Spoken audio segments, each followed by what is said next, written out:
Et on a parlé, comme je dis, je résume vite vaguement, du théâtre. On avait dit que ça provient d'un besoin enfoui chez l'homme de vouloir sortir de la réalité qui l'entoure, comme une espèce de désespoir de la réalité. Alors, tu essaies de jouer un rôle qui n'est pas la réalité qui t'entoure. Tu essaies, et pour l'acteur et pour le spectateur d'ailleurs, on avait dit que c'est rentrer dans une réalité qui n'est pas la tienne.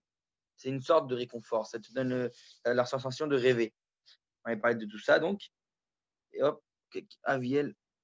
Et Shlomo, s'il m'entend, ils me disent, donc je répète que le cours, il est Loulichmat, Léon, Meyer Benester. Si je ne me trompe pas, je répète, le nom c'est. Ah, ouais, c'est ça. Ouais. Léon Meyer Benester, c'est ça. Léon Schmat. Et donc, je disais, donc, voilà. On a parlé donc le besoin de sortir de la réalité pour se réconforter l'homme. Et on avait parlé qu'en fait, la première grande scène de théâtre, mais qui était en fait pas avec des faux acteurs, c'était le Mont Sinaï. C'était au Mont Sinaï où en fait on a été avec des vrais acteurs, des gens qui ont véritablement eu un vécu. Ils ont vécu une réalité, quelque chose d'immense. Et donc c'est ça ce qu'on appelle le Mahamad Ar Sinaï, c'est-à-dire donc que Kadosh Baruch s'est dévoilé à nous au Mont Sinaï. Et donc c'est quelque chose c'est un vécu. Et on a dit, je ne sais plus si je l'ai dit ou pas, que c'est ce qui nous différencie entre autres le Kuzari, le dit très clairement, des autres religions, c'est que les autres religions, elles parlent tous d'un prophète qui aurait parlé et qui voudrait raconter aux autres, mais leurs peuples n'ont pas vécu. On avait dit que ce n'est pas qu'une histoire de quantité. Souvent, les gens ils comprennent mal le Kuzari en croyant qu'ils parlent du fait que on était beaucoup à avoir cru, qui ont donc, vécu ça. Donc, il faut croire 600 000, c'est différent que croire une personne. Alors, en fait, ce n'est pas ça. Ce n'est pas une histoire quantitative seulement. C'est bien plus que ça. Le Kuzari, il parle d'une expérience vécue. On a tous, entre guillemets, parlé panim el panim, face à face à Kadosh Baruch Hu. Ça a été au niveau du vécu. Donc, sur le niveau du vécu, il n'y a aucun doute. Tu sais ce que tu as vécu, tu as eu une expérience. Parce que quand tu parles de la Emouna, on va dire au sens chrétien du terme, on parle en fait d'une foi. Donc, le fameux traduction chrétienne du terme, qui est la foi, qui est croire en quelque chose que tu n'as aucune assurance que c'est véritable ce que tu crois. Tu n'en sais rien. Tu crois envers quelqu'un, tu n'as aucune preuve. Et comme on a dit, le peuple d'Israël a refusé ça. Le peuple d'Israël a tout le temps refusé de croire Moshe bêtement. Parce que le peuple d'Israël, comme on dit souvent, ils vont pas comme des moutons derrière quelqu'un qui n'a aucune preuve. Et j'ouvre encore une autre parenthèse dans cette parenthèse qu'on avait parlé souvent dans les autres cours précédents. On avait parlé du fait que justement, le peuple d'Israël, quand ils sont en Égypte, la promesse qui leur a été faite, c'était vous arriverez, vous sortirez d'Égypte et vous arriverez en terre d'Israël. Donc ils savaient, pas code if code, ils savaient que voilà, les ancêtres de Yosef avaient dit viendra le libérateur, vous dire pas code if code, je vous prends, je vous ai pas oublié, et on vous ramène en terre d'Israël. Entre guillemets, c'est-à-dire que le plan originel, c'était que, entre guillemets, le sionisme, si on peut dire ainsi. C'était revenir sur une autre terre. Et vient là tout d'un coup Moshe. Alors, sans entendu, ça on verra aussi peut-être par la suite, le fait que Moshe, c'est pas n'importe qui, c'est vraiment, il vient d'une culture égyptienne. Alors, ils ont eu beaucoup du mal à croire que lui, ça va être notre libérateur, là, cet Égyptien, ce Moshe, là. Et en plus, il vient et il dit hé, je suis désolé, mais on a une station intermédiaire, ça s'appelle le Mont Sinaï, et là-bas, on va recevoir une Torah. Alors, les peuples d'Israël ont refusé totalement de le croire. C'est ce qu'on a dit. C'était pas prévu dans leur plan. On leur a jamais parlé de Torah. On leur a toujours parlé que l'alliance, c'était recevoir une terre. C'est ça le plan originel. Tout d'un coup, on vient un Moshe, qui est un fameux Égyptien, entre guillemets, il nous dit hey, il y a une Torah à recevoir. Comme ce n'était pas dans le plan, ils ont refusé, c'est marqué dans tous les versets de la Torah. Ils ne voulaient pas croire Moshe, jusqu'à que, au Sinaï écrit, Dieu s'est dévoilé à eux face à face pour les deux premiers dibrot. Okay, donc, les deux premières dibrot, Dieu face à face parle à Israël. Et là, qu'est-ce qui se passe, comme on le sait tous, les Midrashim qui racontent, etc., que Pachanishmatam, leur âme, ils sont morts, si on peut dire un peu cliniquement, ils sont morts. Et en fait, Kadosh Baruch il les ramène à la vie, bien sûr, et il dit, et là, c'est là où le peuple d'Israël a dit, c'est bon, là, on a vécu nous-mêmes, on a compris, au niveau du vécu, encore une fois, c'est pas au niveau de la croyance incertaine, c'est au niveau du vécu, ils sont certes, tiens, ils ont parlé à Dieu face à face, maintenant ils peuvent dire, allez, Moshe, on est d'accord, tu vas être notre intermédiaire, on a compris que c'était du haut niveau, entre guillemets, le dialogue avec le Créateur, donc maintenant c'est toi, Moshe, qui va être notre orateur, si tu préfères, notre intermédiaire, voilà. Et ça, c'est ce qui se passe au Mont Sinaï. OK? Oui, 2 secondes. Donc, c'est ce qui se passe au Mont Sinaï. Et qu'est-ce que je voulais dire? Ouais. Et donc, au Mont Sinaï, on a dit c'est donc la première grande pièce de théâtre à ce niveau-là. Sauf que, comme on a dit, à la différence des différentes pièces de théâtre de toute l'histoire, c'est que cette pièce de théâtre du Mont Sinaï, c'est une pièce de théâtre avec des acteurs réels et pas fictifs. Donc, on a véritablement un vécu. Et c'est ce qui se passe. Ça reste ancré, ça, dans les gènes du peuple d'Israël, de génération en génération, ce vécu-là, ce Mahamad Arsinaï. OK? Donc, ça, c'était pour résumer plus ou moins ce qu'on avait parlé la semaine dernière. Maintenant, on continue dans ce sujet-là. Et là, on en arrive à un sujet. Donc, on en a aussi beaucoup parlé. Ça revient souvent dans la Torah de Manitou, donc du Rabbi Elon Ashkenazi. C'est la différence qui différencie totalement, entre autres, avec les philosophes et avec même la pensée grecque de manière générale. C'est la différence que dans le judaïsme, on parle à quelqu'un, alors que dans la philosophie, on parle à quelque chose. Le Mishiou et le Mashou. Mashou, c'est quelque chose. Mishiou, c'est quelqu'un. Donc, ça veut dire que c'est un dialogue personnel dans le judaïsme, alors que dans la philosophie, on parle d'un dialogue impersonnel. On va voir qu'est-ce que ça change, etc. Et qu'est-ce qui est la racine de tout ça.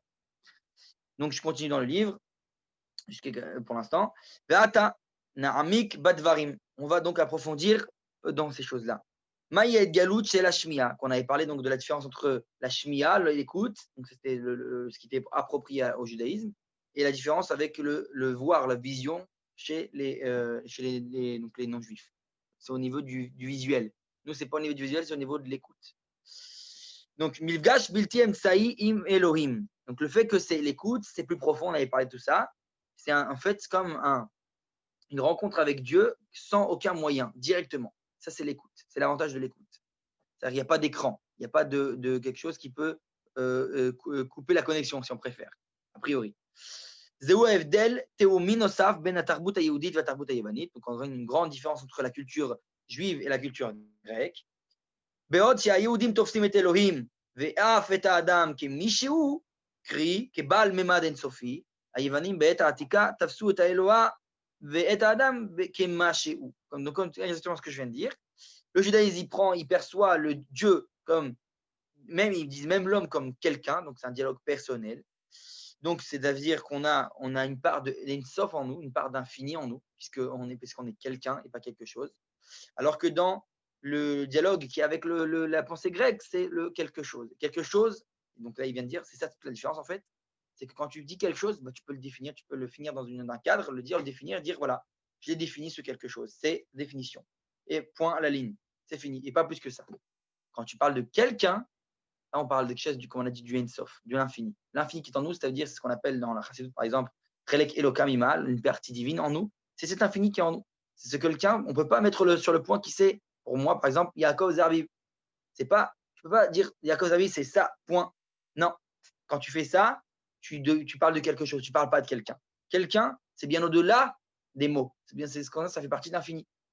Donc, comme on dit, par exemple, pour Dieu, la manière que Dieu, d'ailleurs, il a tellement, on ne peut pas dire son nom, entre guillemets, mais il a tellement de noms, c'est ces différents dévoilements.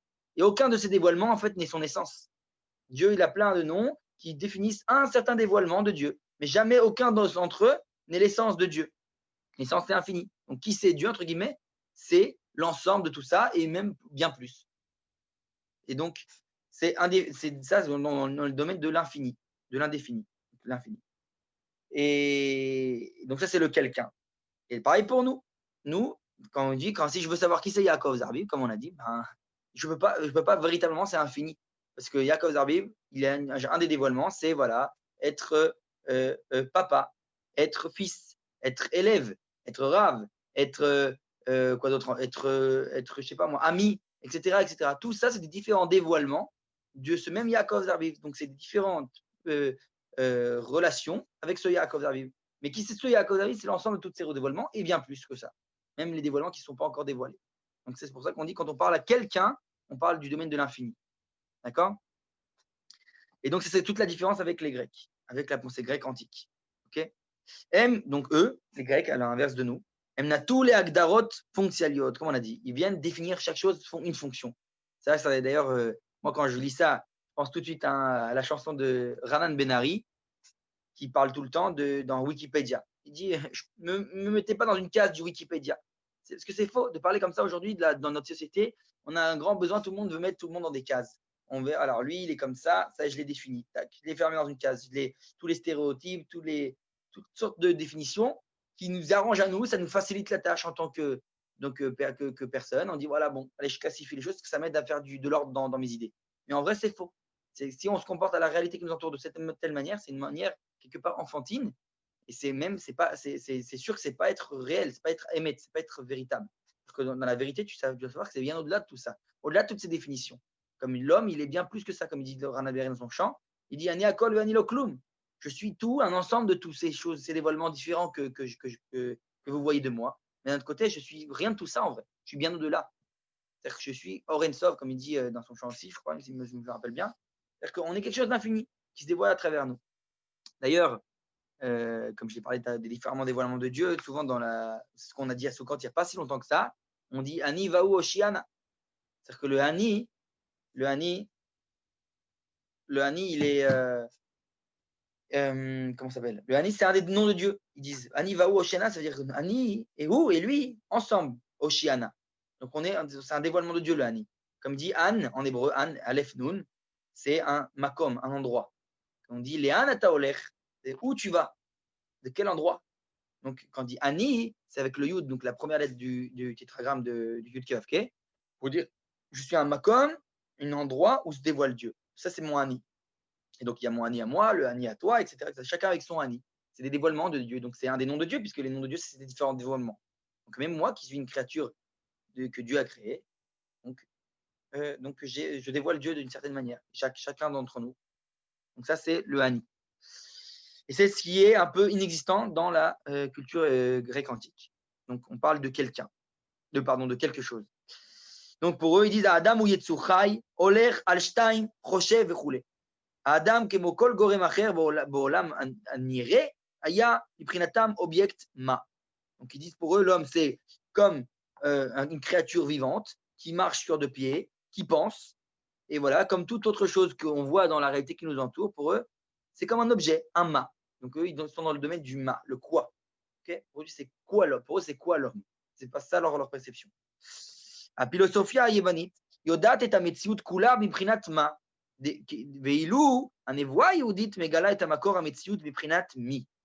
Donc, il dit, la philosophie grecque, elle parle donc, on a dit du ma, du quoi, alors que la nivoie, la prophétie, donc dans le judaïsme, qui est le but ultime du judaïsme, donc c'est les porte-paroles de Dieu sur terre, c'est tout, parce que tout le but de la création, c'est ce dialogue, le dialogue de qui à qui, et pas de quoi à quoi. C'est pas, comme on dit, on ne parle pas à une machine, on ne parle pas à quelque chose d'impersonnel total.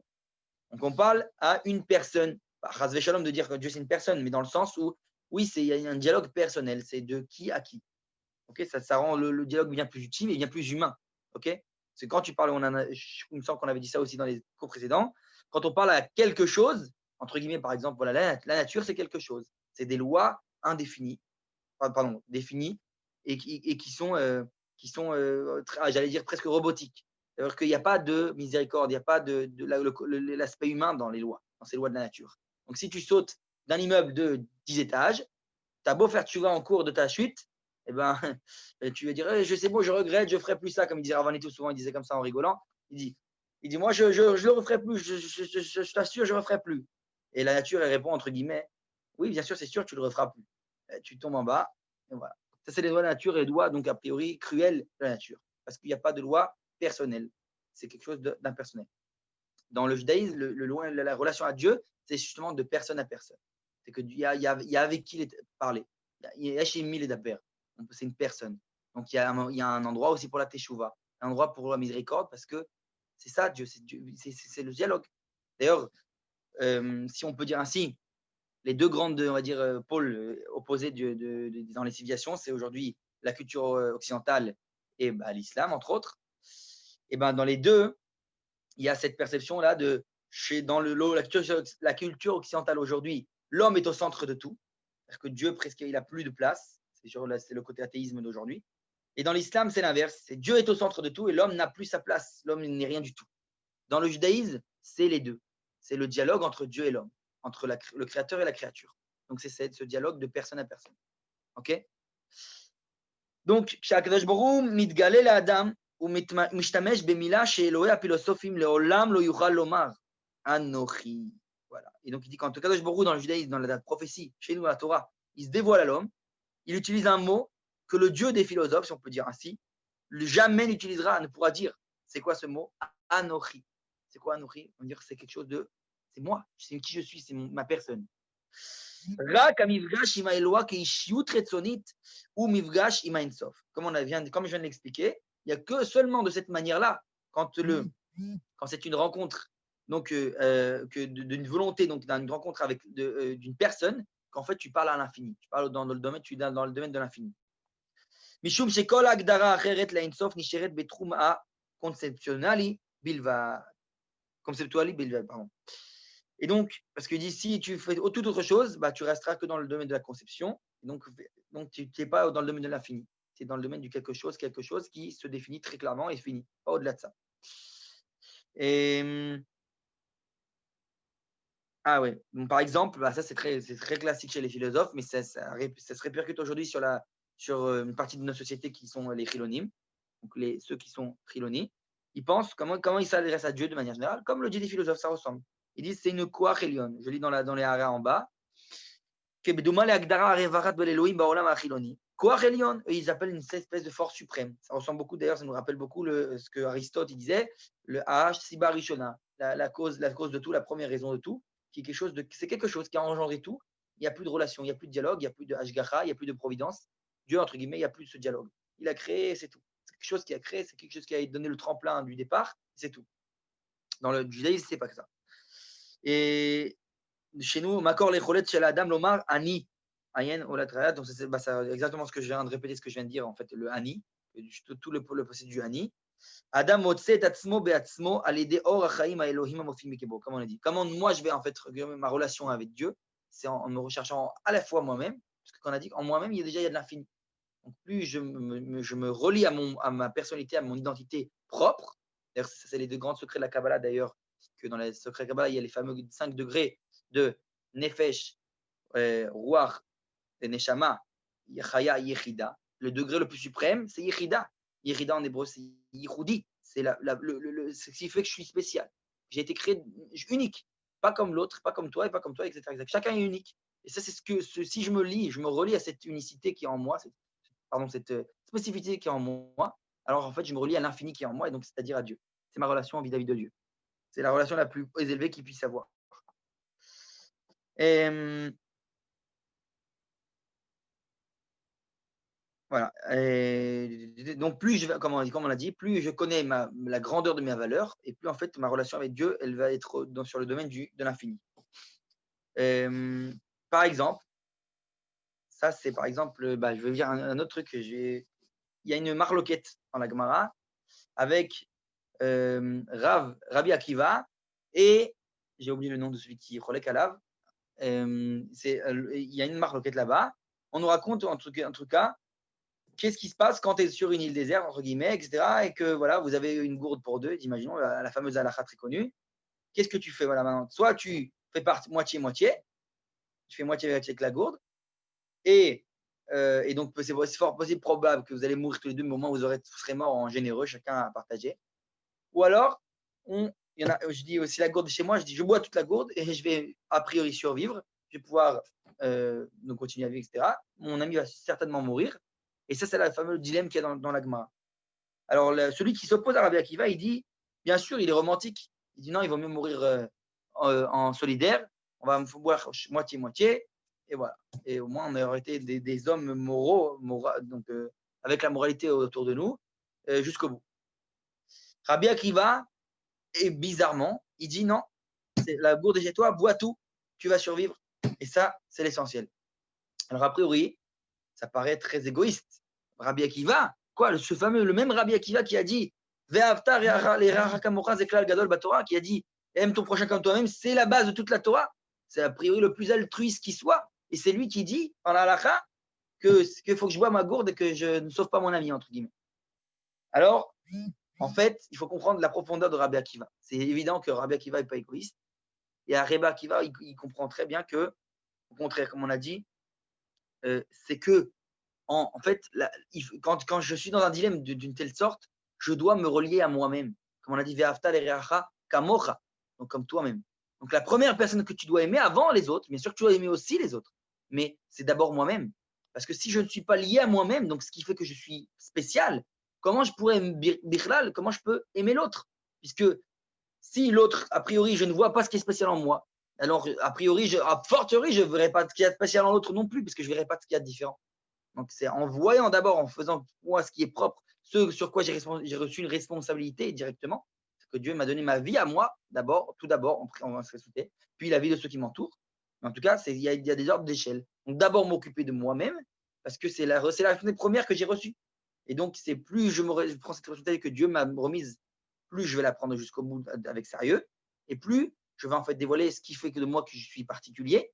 Et alors, en fait, je pourrais aussi aimer l'autre qui est aussi particulier. Donc là, c'est le cas de dilemme extrême, malheureusement. Tu sais que ça vient de s'exprimer de cette manière-là. Mais en vrai, dans l'idéal, bien sûr que c'est comme ça qu'on doit aimer. Aimer l'autre, c'est que d'abord en s'aimant soi-même, en comprenant en quoi je suis particulier. D'ailleurs, c'est un sujet très, très, très d'actualité dans tout ce qu'on parle, quand on parle aujourd'hui de gizanout, donc de racisme, etc., etc.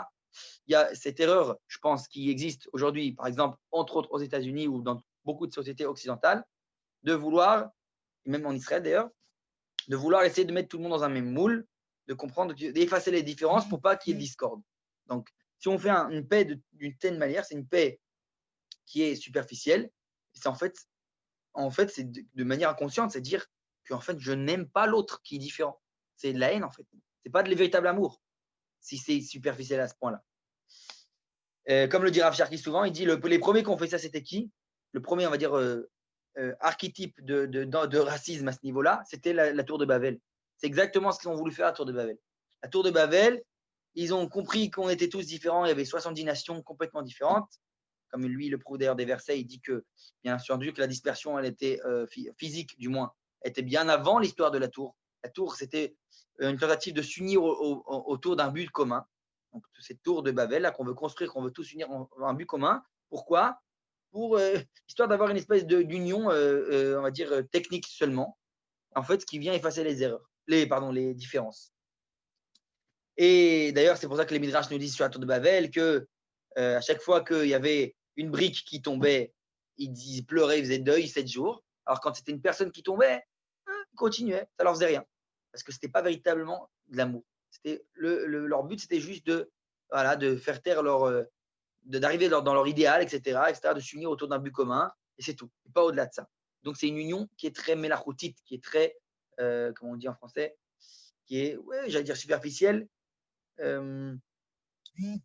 qui entre guillemets, c'est pas de la véritable union. Donc, nous, on veut pas ça. L'amour véritable, c'est tout d'abord voir en quoi l'autre est différent, en quoi l'autre n'est pas moi. Donc, entendu, ça commence par moi que je suis particulier, que l'autre, il n'est pas comme moi, il est autre chose. Et je vais l'aimer parce que je vais voir en quoi il est différent. Et donc, après, je pourrais chercher et trouver qu'est-ce qu'il y en a en commun, malgré toute la différence. Et c'est ça, la véritable amour. Si j'aime que ceux qui sont comme moi, c'est pas de l'amour.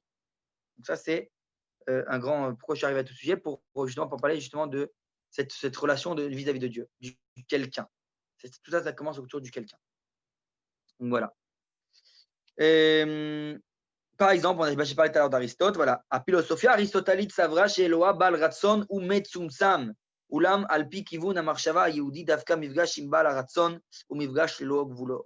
Donc, comme je viens de dire, et là, il dit, Aristote, lui, pensait qu'au contraire, pensait que si je parle à une personne, il pense qu'au contraire, ça réduit, c'est réductif de parler à une personne. Pour lui, il dit, c'est de parler à Dieu comme une personne, c'est réductif. Et le judaïsme, il dit exactement l'inverse. Il dit au contraire, le fait que je parle à quelqu'un et pas quelque chose, c'est ça qui fait que ma relation est dans le degré de l'infini, que je parle à quelque chose d'infini, que je ne peux définir par rien. C'est ce quelqu'un, c'est au-delà de tous les mots. Ok? כדי לברר את המשמעות האמיתית של שתי הגישות, משהו או מישהו, יש לשאול באיזה עולם האדם חי. Donc, pour éclaircir tout ce point-là, on doit se poser la question dans quel monde l'homme y vit. האם העולם סתמי, עולם של אובייקטים, משהו, או בעולם מוסרי, מישהו. Donc, est-ce que c'est dans un monde, d'ailleurs, c'est toute la discorde aujourd'hui entre, on va dire, entre les sceptiques non-croyants, si on peut dire ainsi, et les gens qui pensent qu'il y a un but à la création. C'est-à-dire ceux qui pensent que tout est un hasard, ou ceux qui pensent que non, il y a un espèce de fil conducteur à toute la réalité qui nous entoure. C'est ça toute la différence. C'est-à-dire que les deux, on vit dans le même monde. Que ce soit celui qui a la Emouna ou celui qui ne l'a pas, on vit dans le même monde, on a la même chose qui nous entoure. Sauf que l'un dira, tout ça, c'est qu'une succession de hasards. Ça ressemble énormément à Aristote avec sa Siba Rishona, la cause, etc., etc. L'autre dit non, tout va dans un but. Donc, ce n'est pas à cause d'eux, c'est dans le but de. C'est le même, on regarde la même réalité, mais d'un autre angle de vue.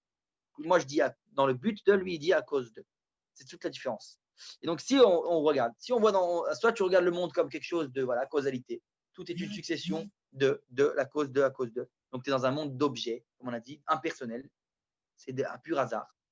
Et soit tu dis, non, il y a un fil conducteur, il y a un but, il y a quelqu'un qui a voulu, il y a une volonté derrière tout ça. Il y a un quelqu'un. Ce quelqu'un a une volonté et il a voulu la réaliser dans cette création. Donc, tout ce quelqu'un, il y a un fil conducteur.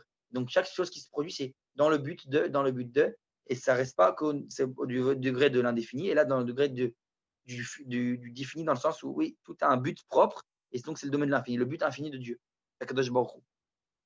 ברגע שהכל הוא תשתית המשמעות, האדם מתחיל לבקש מתוך המציאות את הסובייקטים האחרים. Donc, comme quand on voit que la voix, donc là il va faire une distinction avec la voix, on va voir, c'est la base de toute l'essence des choses, l'homme commence à se demander dans la réalité qui l'entoure, il a cherché par exemple derrière les autres sujets qui l'entourent. המציאות מבחינתו עופרת לגילויים שונים של אני. Et donc, la réalité qui va l'entourer, ça va être des dévoilements différents de son Ani. Tout ce qui l'entoure, toutes les relations à chaque chose qu'il est, c'était un autre dévoilement, une autre relation de mon Ani. תיאטרון שבו השחקן לא יגלה סיפור של אדם אחר, אלא את סיפורו שלו יוכל להפוך לסוג של התגלות, הבמה תהפוך למקום שבו נחשף האני כגילוי האלוהי. Donc c'est exactement ça qu'on avait dit, exactement l'inverse de toutes les pièces de théâtre dont on a parlé au départ, où on parle de jouer un rôle qui n'est pas moi. Dans le théâtre, on avait dit c'était tout le temps jouer une scène, sortir de ma réalité. Pourquoi? Parce que ma réalité me désespère, etc. En fait, je suis dans une espèce de frustration. Donc là, je rentre dans une pièce de théâtre pour essayer de me mettre dans la peau de quelqu'un d'autre.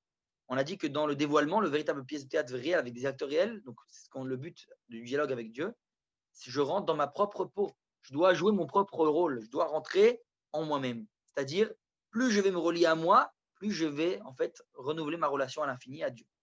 Okay, c'est tout le but. Et donc, une véritable pièce de théâtre dans ce but-là, on a dit, c'est ça dans le but où à la fin de la pièce, je sors avec une nouvelle facette de moi-même, qui est en fait un dévoilement du divin. Cette nouvelle facette de moi-même, c'est ma perception, une nouvelle perception du divin. Ok. D'ailleurs, ça j'ouvre une petite parenthèse, ça c'est très connu, on le dit tout le temps dans la Hamida, tous les jours quand on prie dans la Hamida, il faut savoir qu'il y a écrit la fameuse question. On dit Hashem, Baruch Hashem, Elohenu, Elohe Avotenu, Elohe Abraham, Elohe Yitzhak, Elohe Yaakov. Pourquoi on répète autant de fois le mot Elohe? Le Dieu, notre Dieu, le Dieu de nos pères, le Dieu d'Abraham, le Dieu d'Yitzhak et le Dieu de Yaakov. On aurait pu dire notre Dieu, qui est le Dieu de nos pères, et d'Abraham, d'Yitzhak et de Yaakov. Pourquoi je répète le Dieu de? Parce que justement, parce que le Dieu qui se dévoile à moi, c'est pas la même perception que Dieu qui se dévoile à mon père, c'est pas la même perception qui se dévoile au Dieu d'Abraham, ni de Yitzhak, ni de Yaakov. C'est-à-dire que chacun perçoit Dieu d'une autre manière, puisqu'il est différent. Puisque chacun, Abraham n'est pas Yitzhak, Yitzhak n'est pas Yaakov. Donc chacun va percevoir Dieu autre chose. La perception, elle est unique, la perception de chacun, selon le prisme qu'on est chacun de nous. Donc, Dieu, il est, comme on l'a dit, indéfini, donc il est l'ensemble de tous ces dévoilements. Mais moi, en tant qu'être fini, quelque part, ma relation, c'est de me relier à l'infini qui est en moi, c'est-à-dire ma relation à Saint Infini, c'est qu'est-ce qui fait que ma relation propre à Dieu. Comment dire, c'est ma relation de rentrer dans ma propre peau, dans mon propre rôle. C'est là où je vais d'Afka rencontrer l'infini. C'est là où je vais voir la véritable relation que moi j'ai entre moi et l'infini. Ok. Voilà. Maintenant, Kayam Bayadut Sugnosav Shel Teatron. Donc, selon tout ce qu'on vient d'expliquer, il y a dans le judaïsme une autre sorte de théâtre. Al-Av Shiweno Mechunekar, même si on ne l'appelle pas comme ça. Zeu Teatron Shel Zikaron. Ça s'appelle le théâtre de la mémoire, Zikaron. Ok. Chez Tafkido, Le'ashiv et Adam les chavayot mechunanot. Ça veut dire qu'on doit faire revenir le rôle de ce théâtre-là. On va voir ce que les exemples de théâtre de la mémoire. Faire revenir l'homme dans des expériences a priori, il aurait déjà vécues. Maaseh Bereshit, par exemple, la création de Bereshit, Yetziat Mitzrayim, ou la sortie d'Égypte, etc., etc. Belel HaSeder, Kol Echad Mishtadel Le'anfish et HaSituatia, car Sheu Yechol Le'argish Sheu Yetza Mitzrayim. C'est un peu ce qu'on essaie de faire tous les ans, la nuit du soir du Seder, de Pessah. On essaie de se remettre dans notre esprit, à travers la mémoire, de se remettre en mémoire pour essayer de revivre cet instant-là, revivre cette sortie d'Égypte. C'est le but de tout ça. Parce que dans les zikaron, dans la mémoire, se reflète cette expérience. On veut revivre, on veut revenir au niveau du vécu. Parce qu'on a dit le vécu, c'est au niveau de la certitude. Je ne suis pas en train de jouer un rôle là. C'est véritablement ce que j'ai vécu. Je veux me remettre dans cette peau-là, dans ce qui est cette vraie véritable relation avec Dieu. Zéou acte théâtrali. Il dit ça, c'est un acte de théâtre. Mishum sh'adam lo hayam mitzrayim o b'ma'amad har Sinai, aval hu amur lachavot et atzmo kenimsa sham. Et donc, comme on l'a dit, c'est ce qu'on dit très clairement et très explicitement dans la Haggadah de Pessah, par exemple, parce que véritablement, moi, là, Yaakov Zabib de 2020, je n'étais pas au Mont Sinaï et je n'étais pas à la sortie d'Égypte. Donc, tout le but de cette nuit de Seder, c'est justement de me remettre d'essayer de vivre ça, comme il dit, de revivre ça, de me remettre dans cette peau-là, comme si je vivrais véritablement ça au niveau du vécu. Vivre cette expérience qui a été vécue, qui a été de tradition à des traditions, racontée, etc. C'est ça le but de la nuit du Seder, de revivre la sortie d'Égypte chaque année.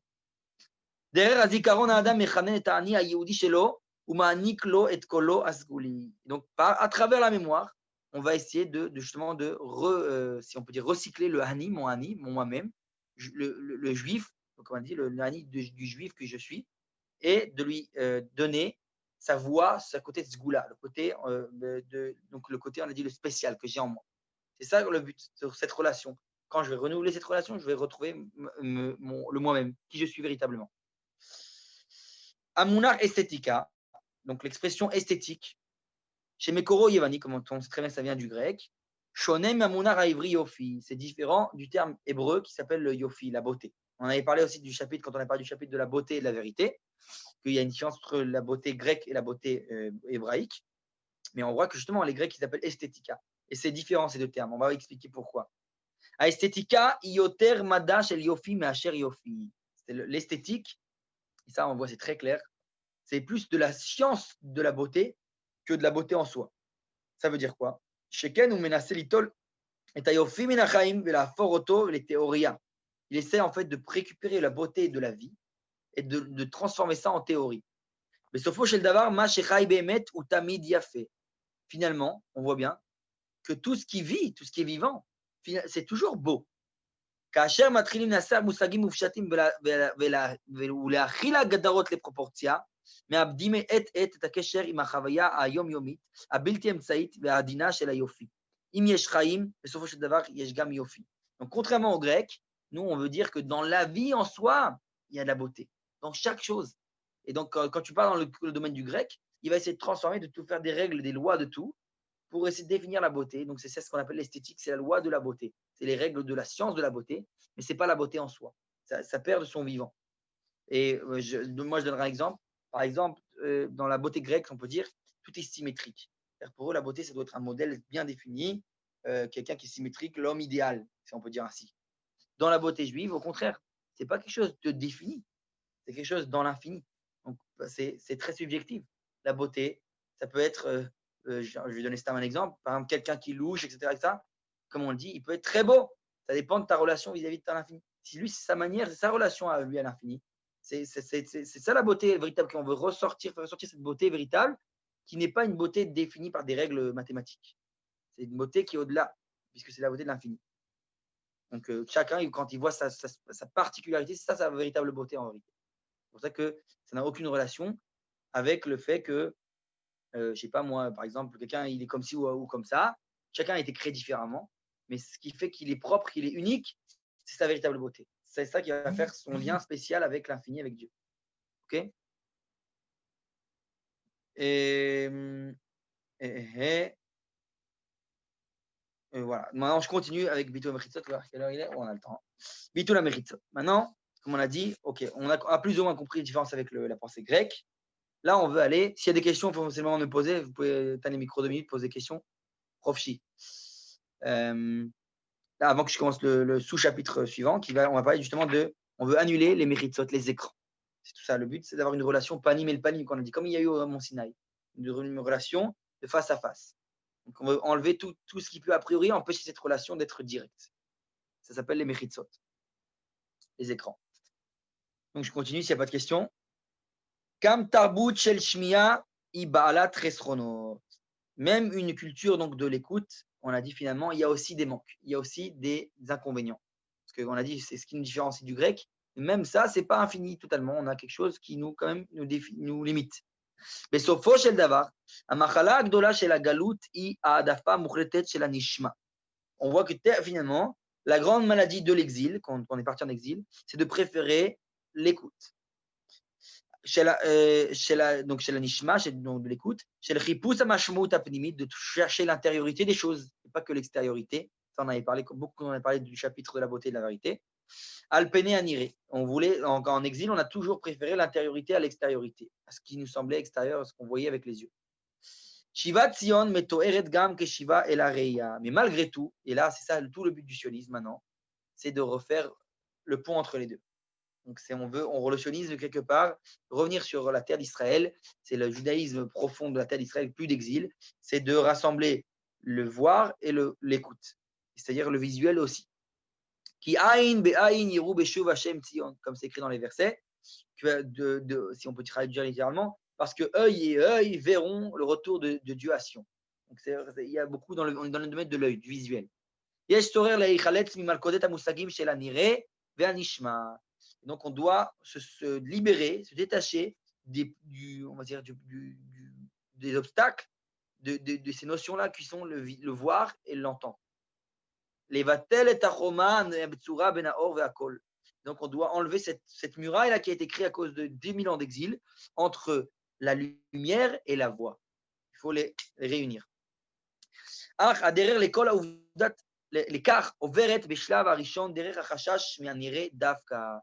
Mais ça, bien entendu, ça se fait par étapes. Donc, pour pouvoir y arriver, pour réunir les deux, on est obligé de quand même faire attention, d'avoir certaines craintes vis-à-vis du visuel. Si on laisse trop le visuel nous gouverner, alors on peut arriver à beaucoup d'erreurs. ברגע שאדם יודע כי עליו להיזהר מהגילוי ולבקש את המשמעות, הוא יוכל להתקדם אחר כך אל הנראה ולבטא מתוכו את קולו הפנימי. Donc on a dit, quand on va faire attention, maintenant qu'on a fait 2000 ans d'exil, où on s'est attardé essentiellement sur l'intériorité, sur l'entente, l'écoute, la profondeur, on va pouvoir maintenant, en faisant très attention, quand on revient de terre d'Israël, aussi donner une importance au visuel à l'extérieur. Mais attention, comme on a, avec toute la prudence nécessaire, c'est-à-dire toutes les précautions à prendre, c'est-à-dire de comprendre quel est l'essentiel et quel est on va dire l'ajout, l'accessoire, si on peut dire. Mais bien sûr qu'on peut lui donner aussi de la valeur. Ça veut dire que maintenant, on va pouvoir dévoiler, entre guillemets, notre relation aussi à l'extérieur, mais tout en faisant attention à ne jamais perdre l'intériorité qui est à la base de ça. Et donc, on va pouvoir remener la voix intérieure et la faire sortir à l'extérieur. Mesupar, al-Rabbi Levi Yitzhak Miberditchev. Par exemple, Rabbi Yitzhak Miberditchev, on nous raconte sur lui, Sheva elav Yehudi be'erev Yom Kippourim, im ba'ya kasha. Est venu la veille de Kippour, un juif vers lui, avec un gros problème. Nifrarti liot chazan beyom Kippourim. Il lui dit, j'ai été choisi pour être chazan, pour être donc l'orateur de la tfila pour la soirée de Kippour. Omer Oto Yehudi, lui dit ce juif. Arkacher ani matri itpalel ani niskar she'eneni omed bifni melech gadol venora ve'ima gdola nofelet alay. Il lui dit, mais le problème, c'est qu'à chaque fois que je me rappelle de ça, je me rappelle que je me tiens devant le Dieu des rois, le roi de tous les rois, etc. Il a une grande crainte d'Akadosh Baruch Hu. Il dit, et j'ai une peur, et j'ai peur mes moyens. Et donc, je ne peux pas être Hazan. Ma bekar, analo Rabbi Yitzhak Miberditchev. Tefached betitpalel. Il lui a dit quoi, Rabbi Yitzhak Miberditchev? Il lui dit, c'est pas grave, qu'est-ce qu'il y a? Il lui dit, aie peur et prie. Ça veut dire, comme une fois, c'est au contraire.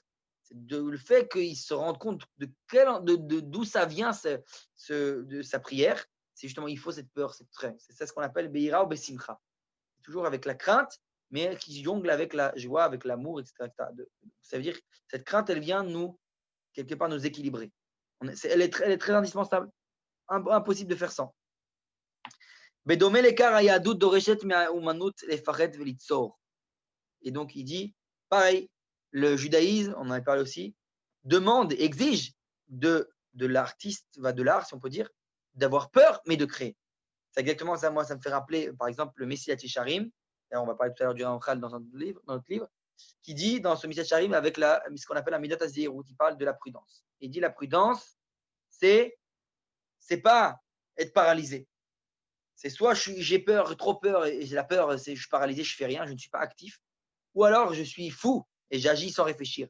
La prudence, c'est faire attention, prendre mes précautions, mais quand même agir. Donc, ça veut dire que je mêle entre la ira et l'action. Là, je ne vais pas être resté dans le passif. Si je reste dans le passif, ça veut dire que c'est plus de la crainte, c'est de la peur, et la peur, c'est péjoratif. C'est paralysant. Et donc, ce qu'il a dit, comme ce qu'il a dit ici avec Rabbi Yitzhak Ben Berdichev, et donc c'est comme ça. L'oparad mishetek umetzemtzem. Et la parade, je m'évatais, taïra, mukam, miaïboud, à omek. Et donc, il dit, on ne demande pas d'avoir peur, une peur, qui me connaît, qui me fait me taire, qui me réduit, réductive. C'est une peur qui me fait me rappeler la crainte profonde et de ne pas perdre la profondeur, quand on dit l'intériorité. Jamais oublier l'essentiel. Miaïboud davar Hashem, parce qu'on ne veut pas perdre la parole divine. Yeshno paradoxe mesuyam beyesod adibour, comme on dit, il y a un certain paradoxe dans la base de la parole, comme on a dit que tout le but c'est la parole entre Dieu et l'homme. L'ifamim davka roster haefsharut ledaber ou sheyotzer et kli adibour. Ça c'est très connu chez Rabbi Nachman. C'est que souvent, attends, 2 minutes, pardon. 2 minutes.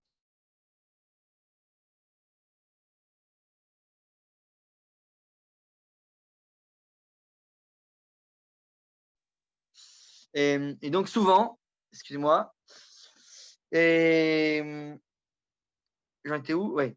Donc souvent, j'en étais où? J'ai perdu le fil. Ouais. Et Davka Roser Efsharou Ledaber ou Esheyotzer et Kli Adibour. Ça veut dire le fait parfois, souvent, que le silence, c'est une des paroles les plus profondes qui soit. Ça, c'est on avait parlé quand on avait parlé avec Rabbi Nachman, etc. Dans la musique, on avait parlé. Dans la musique, quand on avait parlé des cours de la musique, on avait parlé qu'il y a différents degrés de musique. Il y a la musique qui, on va dire, qui est préparation à la prophétie. On avait dit la musique qui est la conséquence de la prophétie. Et il y a le silence, qui est le plus haut degré. Le silence, c'est une mélodie sans mots, finalement. Non, pardon. Il y a la mélodie sans mots et le silence, c'est même sans mélodie. Tu comprends la parole qui se cache à travers le silence. Rabbi Nachman en parle souvent. Et ben, c'est un moussa qui est une notion qui existe beaucoup dans le judaïsme. Et donc, il dit que ça, c'est le plus élevé. La parole, c'est pas forcément doit être exprimée à l'extérieur. Ça peut aussi. Mais le plus élevé, c'est quand tu as, sans exprimer à l'extérieur, ça exprime bien plus que tu exprimes par des mots. Et donc, donc voilà. Et donc, c'est de là dont on parle, c'est le degré plus élevé. Exactement comme on a dit, c'est justement ça le dialogue d'une personne à une personne. C'est qu'on arrête de définir, de fermer, de réduire, d'être réductif. Et quelque part, c'est ça malgré tout, malgré qu'on n'est pas dans le visuel, on est dans la parole, donc c'est déjà plus élevé. Mais même la parole, quelque part, c'est réductif. À partir de où je dis des mots, je réduis. D'où toutes les marloquettes qui sont nées dans le judaïsme à partir de ça, qui sont nées à partir du moment où on a commencé entre guillemets, à écrire une parole. Et donc, en fait, un élève va comprendre comme ça, l'autre élève comprendra autrement, parce que j'ai défini dans le mot. Et en fait, la parole, elle est au-delà, elle est vivante. C'est pour ça que le judaïsme il met le grand accent sur le point de la tradition orale, de transmettre oralement, parce que c'est vivant. Quand je transmets oralement, c'est du vécu. Je sais ce que le Rav a dit, je l'ai vécu, je l'ai entendu de mes propres oreilles. Donc, je sais dans quel contexte ça a été dit, je sais dans quel, même si pas totalement, comme on l'a dit, parce que même la parole est réductive, mais c'est bien plus vivant déjà que de l'écrit. Et après, à plus haut degré, pareil. Même la parole, quelque part, c'est réductif. Et là, on dit, il y a quelque chose qui est au-delà des mots. Ça, c'est l'infini, la Torah. Donc voilà. Et donc, plus je comprends que la parole est réductive, plus je comprends qu'en fait, il y a ce qui se cache au-delà des mots. Parce que la Chassidoute, elle parle souvent aussi, elle parle le blanc qui est entre les lettres dans les Sefer Torah, qui parle en fait beaucoup plus que les lettres elles-mêmes. Car gam beyetzira a omanutit ou beitsiur befrat. Et donc, c'est la même chose dans une création artistique et même dans les dessins particuliers, dans un dessin particulièrement, dans le dessin de manière générale. האומנות הרצינית יותר היא זו העוסקת בשבירת הצורה, בניסיון לצייר את הבלתי ניתן לציור. אומנות כזו יוצאת מן הקיבעון החזותי ומתקרבת יותר להיות דיבור חי. Et donc ça c'est tout on va dire le Edgar, le challenge, la grande mission que devrait avoir un artiste. C'est ça la grande difficulté qu'il a à faire, c'est d'arriver à traduire, à transposer quelque chose d'infini dans le monde du fini. C'est ça ce que l'artiste est censé arriver à faire. S'il est bon, il arrive à le faire. Comme on a dit, souvent on a parlé que dans la création, entre autres, c'est l'œuvre d'art de Akadosh Baruch Hu. Donc on doit pouvoir rencontrer, en voyant l'art de l'artiste, on doit savoir identifier l'artiste. Donc c'est exactement comme ça. Dans la création, on doit percevoir Akadosh Baruch Hu. Dans sa création, dans son œuvre. Et bien pareil, c'est le travail de l'artiste. L'artiste, il doit arriver à montrer de sa personnalité, donc de l'infini qui est en lui, dans son art. Donc dans son art, on parle, dans le dessin particulièrement, on a parlé, et ça doit être vrai dans tous les domaines, que ce soit dans la musique, ou dans, voilà, on a parlé du théâtre, etc. On a parlé souvent dans ces chapitres-là de l'art, du domaine de l'art, c'est ce que ça vient exprimer. Sortir, de venir extérioriser quelque chose d'intérieur, donc de définir quelque chose d'infini. C'est la grande difficulté. Très difficile d'exprimer quelque chose qui est en fait du domaine de l'infini. Ok?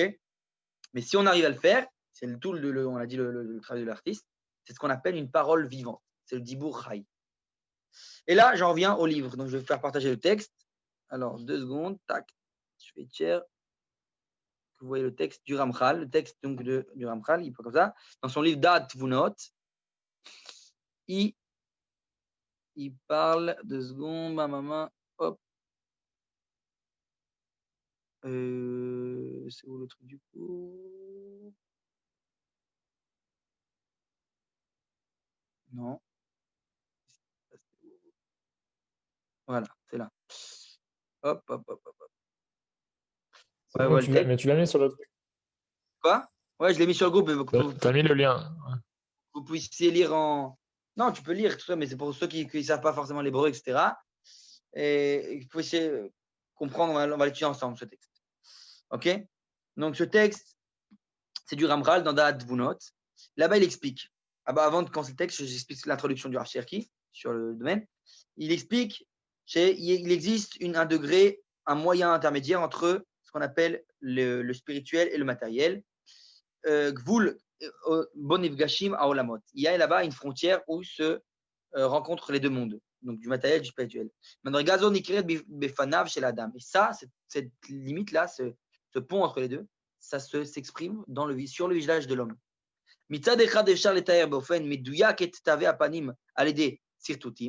D'un côté, on peut de manière très définie décrire, dessiner un visage d'une personne, ok? Et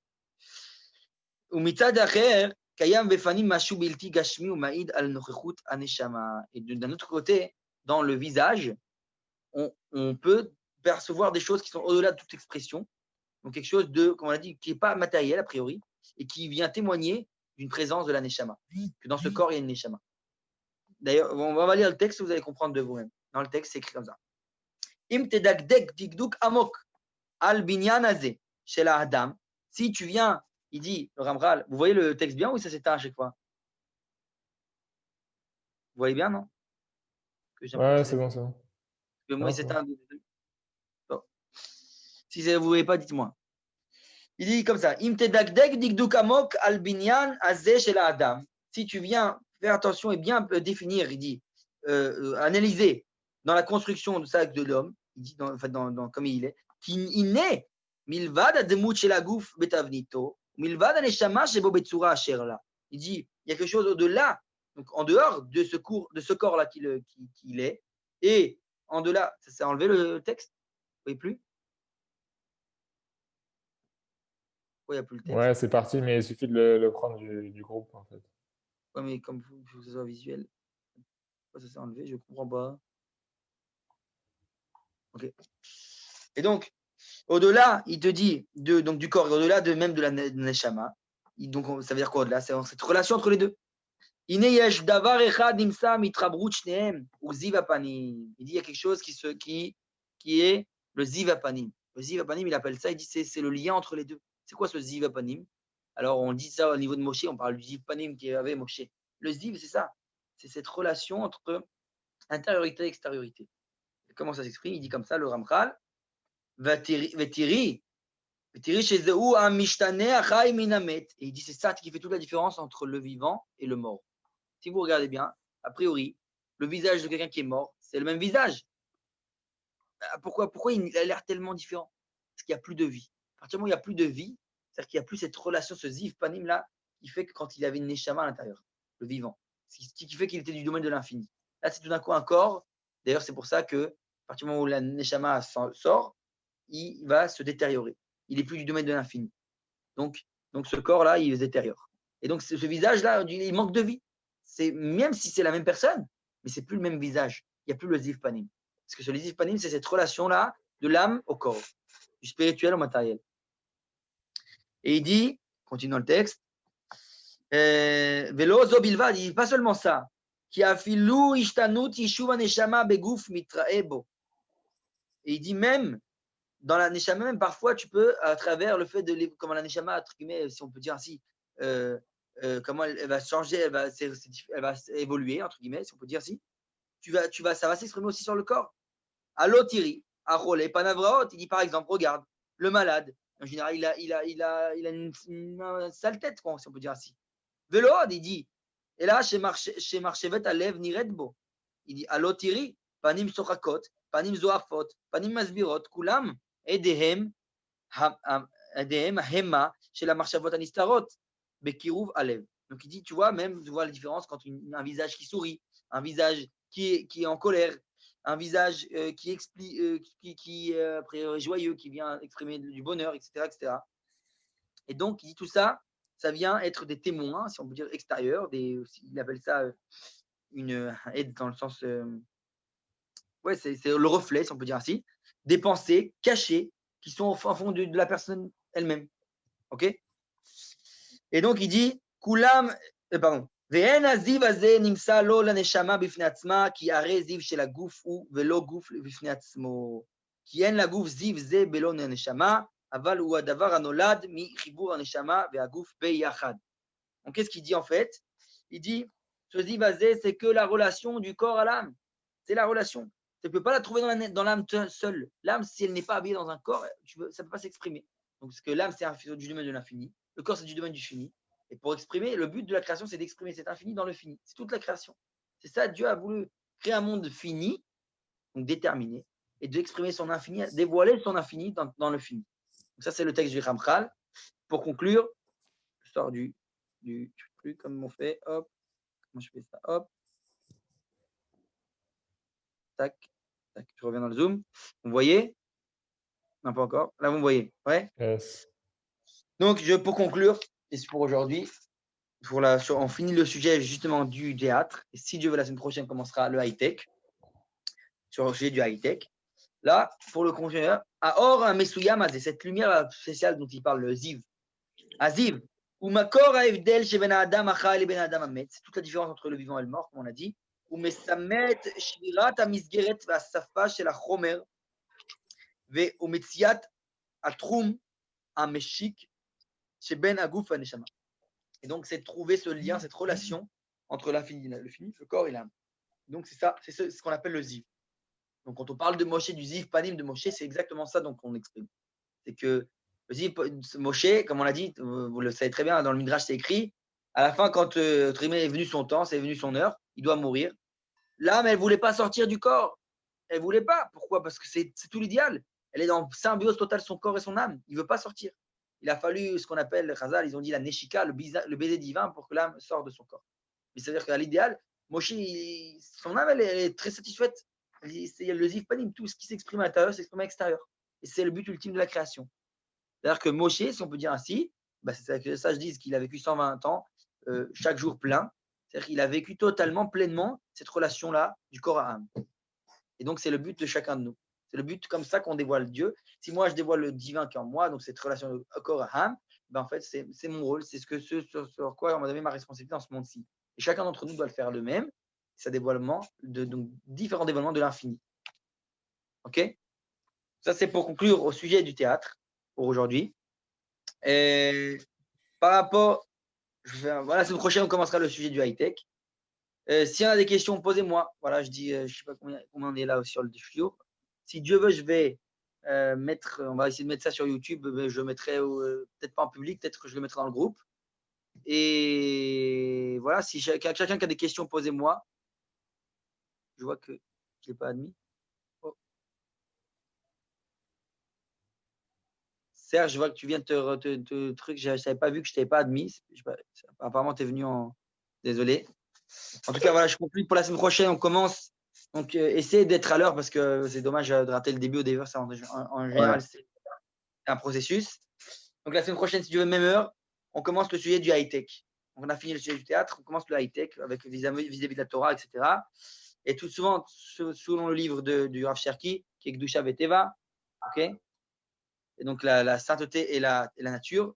Donc, on dévoile Dieu dans tous les degrés de la nature. Et comme on dit, cette relation de corps à âme, ça, c'est exactement ce qui fait que la terre d'Israël est propre. La terre d'Israël, ça, je le dis moi-même, voilà.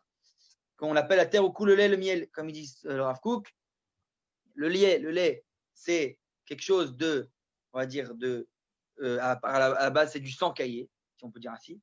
C'est-à-dire qu'à la base, c'était du sang qui s'est transformé en lait. Le sang, c'est quelque chose qui est interdit de boire dans la Torah, et c'est impur, et donc c'est interdit. Et le lait, c'est permis.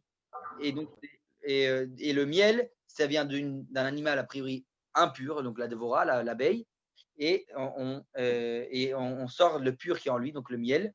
Donc c'est quelque chose de tahor, de pur. Donc ça c'est la priorité de la terre d'Israël. La terre d'Israël doit faire sortir le pur qui est dans l'impur, le permis qui est dans l'interdit. C'est de l'étau de gras. C'est-à-dire montrer, comme on a dit, le spirituel qu'il y a dans le matériel. C'est tout le but de la terre d'Israël. Donc, toute la Torah qu'on apprend ici dans les enseignements du Rav Cherki et du Rav Manitou, c'est dévoiler le spirituel qu'il y a dans le matériel. C'est le degré de la terre d'Israël. En exil pendant 2000 ans, on ne s'est pas trop attardé à ça parce qu'on ne pouvait pas. On n'était pas une nation sur notre terre, on n'était pas au degré du matériel, on pouvait que sanctifier que le spirituel, que l'âme, que le survivre, si on peut dire ainsi. Maintenant, aujourd'hui, quand on est en terre d'Israël, on est dans le vécu, dans le vivre, et on doit dévoiler la Kadosh Baruch Hu dans tous les degrés de la vie, dans tous les domaines.